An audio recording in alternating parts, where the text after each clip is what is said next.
नमस्कार बच्चों, हिंदी की क्लास में पुनः आपका स्वागत है। अध्याय प्रथम भाषा की श्रृंखला में हम आज बात करने वाले हैं मानक भाषा की। हमारा जो अध्याय चल रहा है इसमें हम भाषा लिपि की बात कर रहे थे और आज हम इसी श्रृंखला को आगे बढ़ाते हुए बात करने जा रहे हैं मानक भाषा की। मानक भाषा कहते किसे हैं? मानक भाषा जिसको हम इंग्लिश में स्टैंडर्ड लैंग्वेज बोलते हैं, इसे और भी कई नामों से जाना जाता है, जैसे कि परिनिष्ठित भाषा,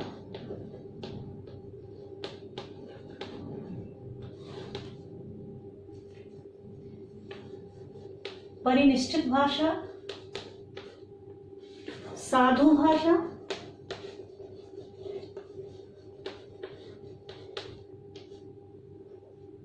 मानक भाषा, स्टैंडर्ड भाषा, परिनिष्ठित भाषा और साधु भाषा। इन नामों से भी इसको पुकारा जाता है। अब मानक भाषा कहते किसे हैं? मानक भाषा वह भाषा है जो विद्वानों और शिक्षाविदों द्वारा स्वीकृत भाषा का रूप है। यानी कि मानक भाषा को विद्वानों और शिक्षाविदों द्वारा मान्यता प्राप्त की गई है कि यही शब्द उचित हैं, यही शब्द शुद्ध हैं जो हिंदी भाषा में शामिल किए जाएं। तो ऐसे शब्दों को, ऐसी भाषा को मानक भाषा कहते हैं। भाषा में एक ही वर्ण या शब्द से के एक से अधिक रूप होते हैं। कई बार ऐसा होता है कि एक ही शब्द के बहुत सारे मतलब एक से दो या तीन शब्द ऐसे होते हैं जिनको हम उच्चारण में यूज़ कर लेते हैं, पर वो लिखते समय वो सही नहीं लगते हैं।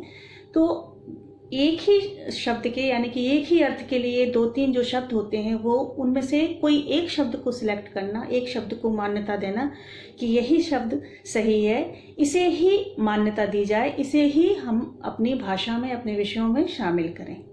कहने का मतलब ये है कि देखने में, सुनने में और पढ़ने और लिखने में दोनों में वह सरल हो, सुंदर हो और सब लोगों को आसानी से समझ में आ सके, ऐसा शब्द, ऐसी भाषा को जिसे विद्वानों ने, शिक्षाविदों ने मान्यता दी हो, उसे हम मानक भाषा कहते हैं। ओके।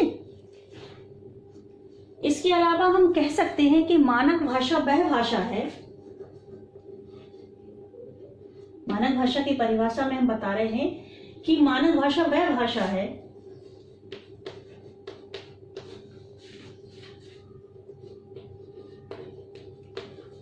जो मान्यता प्राप्त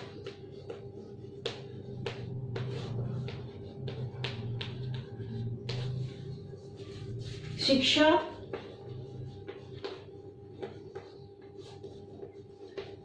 और शिक्षा कार्यालय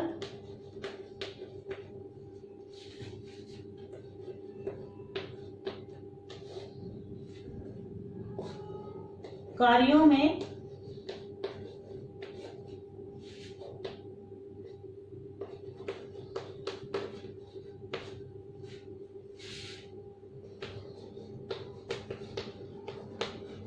प्रयोग किया जाते हैं।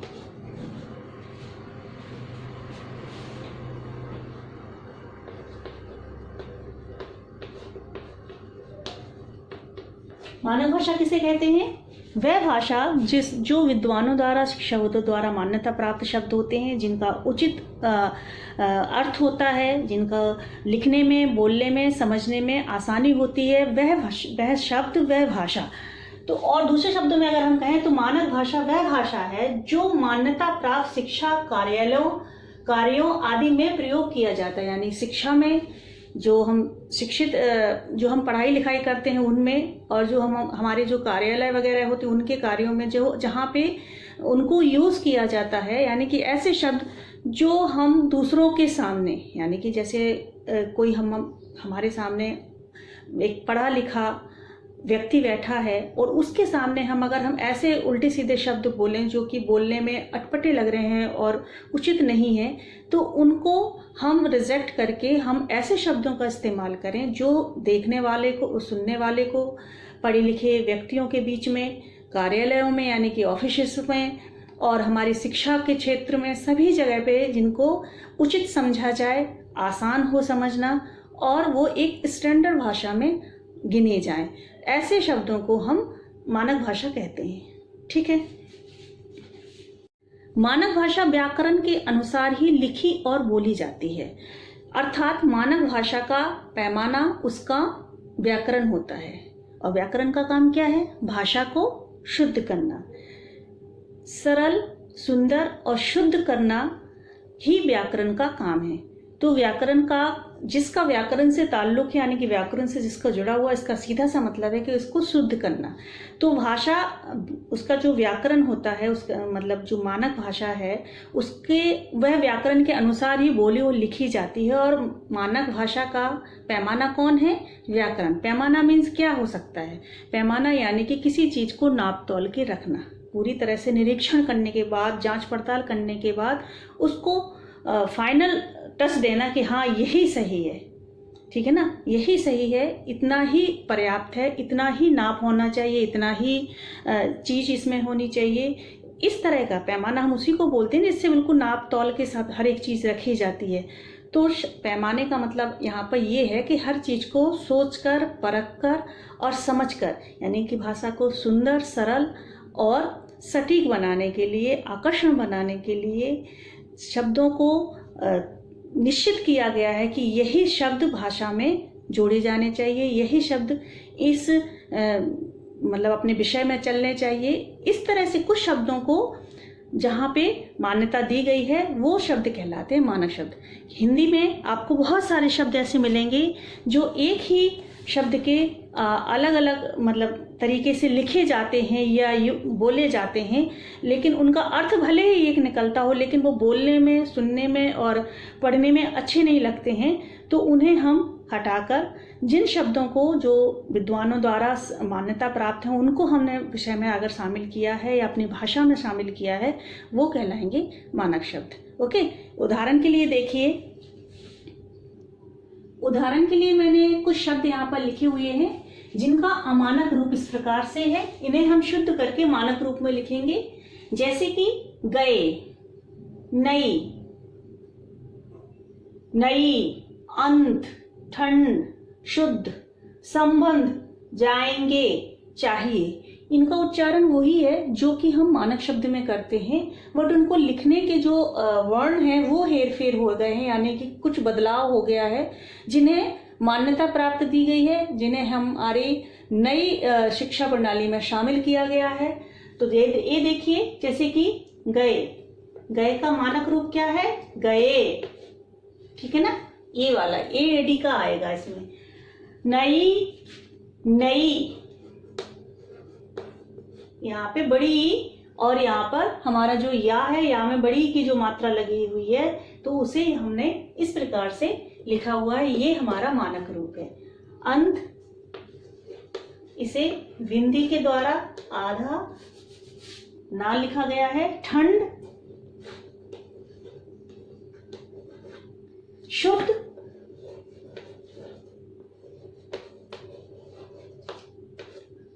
संबंध, संबंध में बिंदी आएगी सा के ऊपर, फिर वा के ऊपर बिंदी आएगी और फिर धा धनुष का।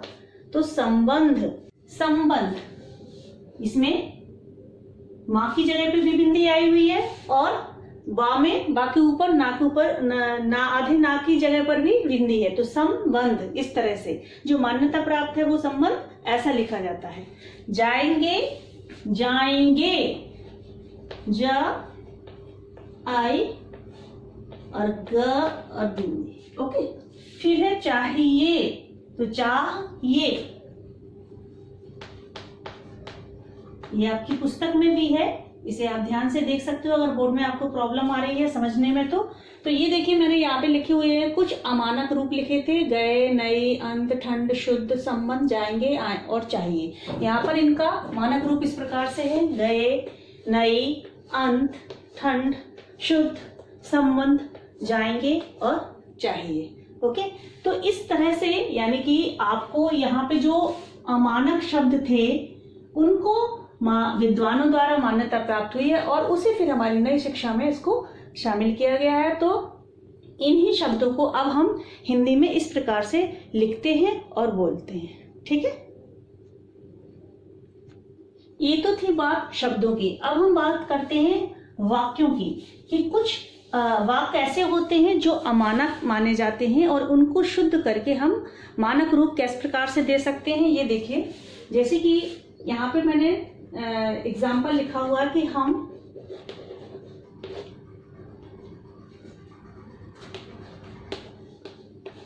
पहले मैं लिख देती हूँ, उसके बाद मैं आपको पढ़ के बताती हूँ।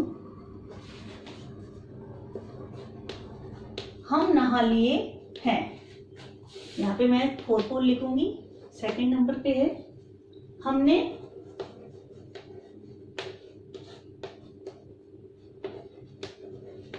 नहा लिया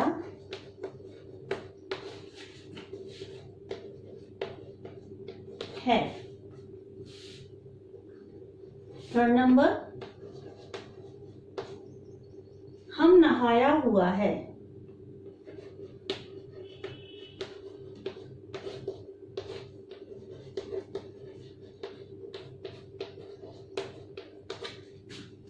एंड 4 नंबर इज हम नहाए लिए हैं।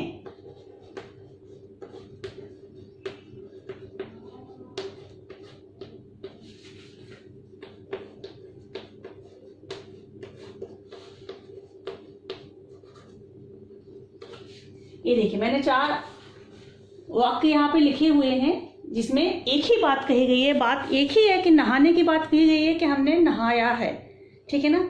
लेकिन उसे पढ़ने में, लिखने में और बोलने में, और जो सुन रहा है उसको कैसा लग रहा है, ये देखिए। हम नहा लिए हैं, हम नहा लिए हैं, हमने नहा लिया है, हम नहाया हुआ है, हम नहाए लिए हैं। तो अब आप खुद सोचिए कि इसमें से कौन सा वाक्य हमारा सही हो सकता है जिसे हम मानक रूप के रूप में स्वीकार कर सकते हैं। अभी इसमें से कुछ 2 या 3 अमानक है और एक ही मानक है। तो आप खुद बताइए कि यानी कौन सा वाक्य हमारा शुद्ध है। पहले हमने शब्दों की बात की थी कि शब्द में अमानक और मानक रूप के बारे में बताया था, ये हम वाक्य के रूप में आपको बता रहे हैं।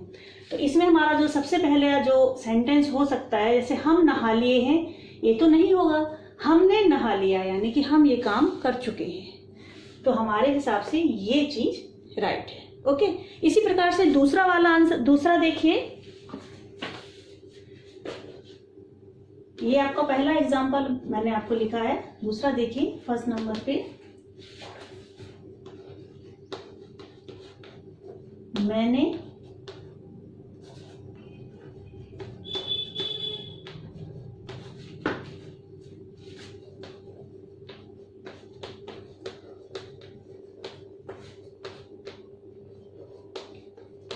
भोजन कर लिया है।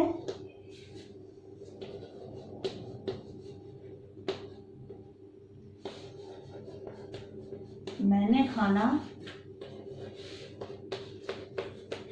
खा लिया है।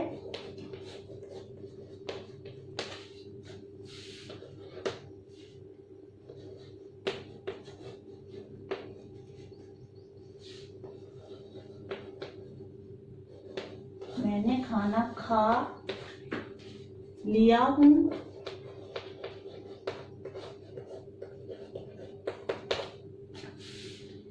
या 4 नंबर पे, हम खाना खा लिए हैं।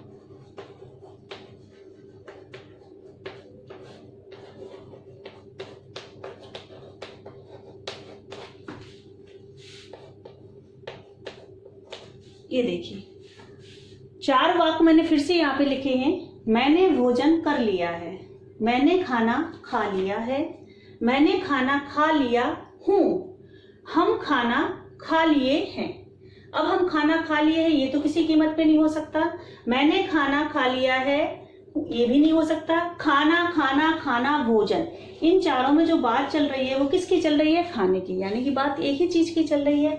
बट ये जो खाना है, ठीक है ना, खाना, ये खाना क्रिया भी है और संज्ञा भी है। और जो हिंदी की शुद्ध भाषा है, शुद्ध भाषा में हम क्या इस्तेमाल करते हैं? भोजन।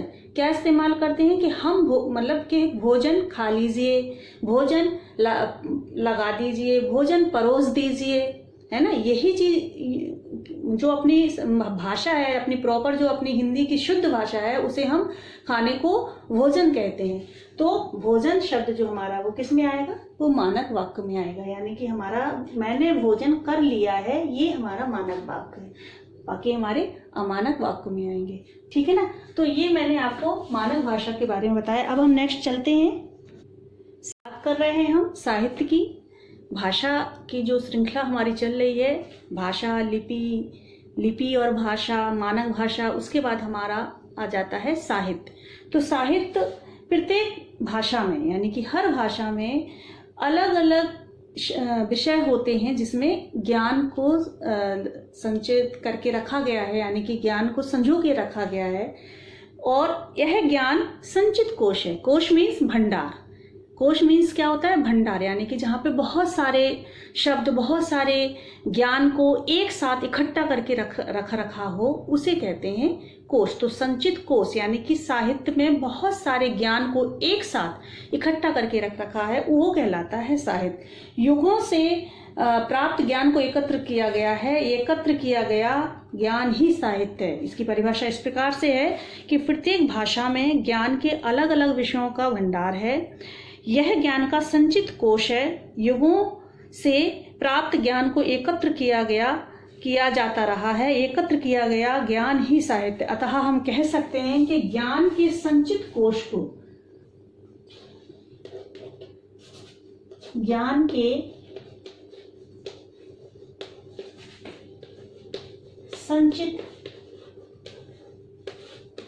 कोश को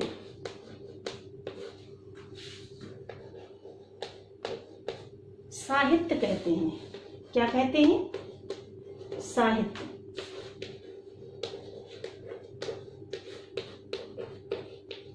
संचित कोश मीन्स जिसमें बहुत सारी चीजों को एक साथ करके इकट्ठा करके रखा हो, संजो के रखा हो, उस प्रकार से, यानी कि संचित कोश, उसे कहते हैं साहित्य। ज्ञान के, यानी कि जहां बहुत सारी नॉलेज को एक साथ इकट्ठा करके रखा हो, वो कहलाता है साहित्य। ओके।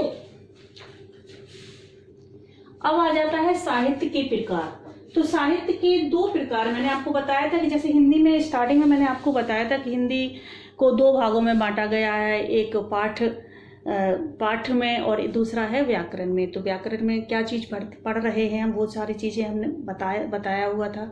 और पाठने वाले चीजों में पठन का काम होता है। उसी प्रकार से साहित्य, अब साहित्य भी किस में आएगा, हमारा पाठ्यक्रम में आएगा। ठीक है ना। तो उसमें वो कितने प्रकार का होता है, साहित्य दो प्रकार से होता है। एक है गद्य साहित्य,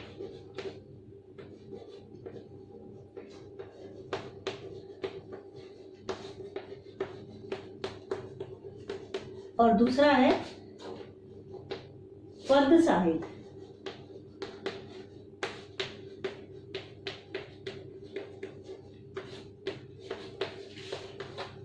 गद्य साहित्य और पद्य साहित्य। गद्य साहित्य में जिन विचारों को साधारण रूप से लिखा जाता है, जैसे कि कोई कहानी है, कोई ड्रामा है, कोई उपन्यास है, इस प्रकार से सीधा सीधा जैसे कहानी के तौर पे सीधा सीधा हम पढ़ते जा रहे हैं और हमारी समझ में आता जा रहा है। तो जिन चीजों को हम साधारण रूप से लिखते हैं वे गद्य साहित्य के अंतर्गत आते हैं, जैसे कहानी, जीवनी, उपन्यास, नाटक, पत्र। ओके। फिर है पद्य साहित्य। पद्य साहित्य जिसमें है काव्य शैली के द्वारा प्रस्तुत किया जाता है, यानी कि कविता के प्रकार से, जैसे कि लयबद्ध जो होते हैं, जिसमें कविताएं होती हैं और छंद होते हैं, दोहा होता है, चौपाई, जिनको हम शुरू में और अंत में, यानी कि 2 लाइनों का या 4 लाइनों की जिनकी लय बनती है, उनको हम काव्य शैली के रूप में जानते हैं और उनको हम पद्य साहित्य कहते हैं। जैसे कि हमारी बसंत पुस्तक में है हम पंछी उन्मुक्त गगन के। हम पंछी उन्मुक्त गगन की जो हमारी कविता है वो किस में आएगी, हमारे पद्य साहित्य में आएगी, क्योंकि इसे काव्य शैली के आधार पर लिखा गया है। जैसे कि हम पंछी उन्मुक्त गगन के पिंजरवन ना गा पाएंगे, कनक तीलियों से टकराकर पुलकित पंख टूट जाएंगे। अब इसमें देखिए एक लय बन रही है। आपकी कविता को शुरू की वाली पंक्ति को, सेकंड पंक्ति को, थर्ड पंक्ति को, सारी पंक्तियों को पढ़ते समय एक लय बन रहा है और उनके शब्दों के लास्ट में जो है, जैसे हम पंछी उन्मुक्त गगन के पिंजर वंदना का पाएंगे, कनक तीलियों से टकराकर पुलकित पंख टूट जाएंगे। यानी कि पहले की जो दो पंक्तियां हैं वो लास्ट वाले शब्दों से मैच हो रही हैं, फिर लास्ट वाली पंक्ति भी उससे मैच हो रही है। यानी कि पंक्तियों का मैच होना, शब्दों का मैच होना और उसको एक लयबद्ध में चलना, वो कहलाते हैं हमारे पद्य साहित्य, जिसमें हमारी कविता आएंगी, गीत आएंगे, पद आएंगे, दोहा आएंगे, छंद आएंगे, चौपाई आएंगी। ठीक है ना। उसी प्रकार से इसमें जैसे रहीम के दोहे हैं, है ना। और ये आगे वाली जो कविता हम आगे वाले चैप्टरों में पढ़ेंगे, भोर और बरखा, इस तरह से।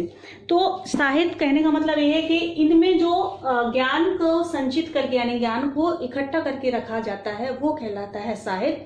और साहित्य दो प्रकार से होते हैं, गद्य साहित्य और पद साहित्य। गद्य साहित्य में जैसे हम साधारण भाषा में लिखते हैं, पढ़ते हैं और सुनते हैं, जैसे कहानी, नाटक, उपन्यास, पत्र आदि। और पद साहित्य जिसे हम काव्य शैली में पढ़ते हैं, लिखते हैं, उनका लिखने का स्टाइल भी अलग होता है। जैसे कविता को पैराग्राफ में 2 लाइन, 4 लाइन या 4 लाइन, इसके अलावा फिर 4 लाइन पैराग्राफ चेंज करके, स्थान चेंज करके, है ना। और दोहा को भी इस तरह से। तो उस तरह से उनका लिखने का तरीका, पढ़ने का तरीका अलग होता है, वो काव्य शैली में आएंगे। ओके। इसी श्रृंखला को आगे बढ़ाते हुए व्याकरण और व्याकरण के रूप और प्रश्न उत्तर को हम करेंगे नेक्स्ट वीडियो में। Thank you.